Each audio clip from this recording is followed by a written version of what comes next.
بیا ډیر خلک دا تپوس کوي چې یاره د قرض په باره کې مونږ ته داسې وړه شانتي وظیفه وښایه. نبي علیه صلات وسلام دعا ښودلې ده چې تاسو دا دعا ډیره زیاته وایئ.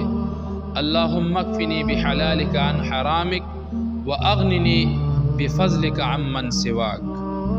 اللهم اکفني بحلالک عن حرامک واغنني بفضلک عمن سواک. دا دعا ځان ته ولیکئ او دا بار بار فرض مانځنه پس ته چې کوم دی هغه خو لازما وایي. سحر غرمه ماښام د روټۍ په شان دی چې کوم دی دا ځان ته دا وګرځوئ. الله جل شانه به د غرونو عمره چې کوم دی هغه قرض وي الله جل شانه به دنه ختم کی.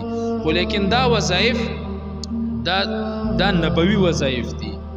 په نبوي وظایفو کې شک کول او دې ته ایمان کمزورې کول بیا دا اثر نه کوي.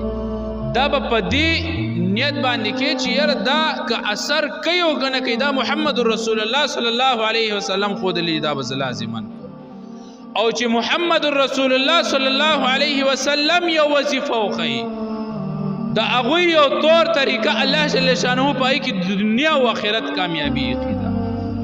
زما په یو عمل په یو طریقه کې به بیا هم تا ته ناکامي راشي او محمد رسول الله صلی الله علیه وسلم خودلی طور طریقه په هغې کې ناکامي نشته دی. دا به په مضبوط ایمان سره کې الله به په دې کې تا ته الله جل شانه اثر اچوي.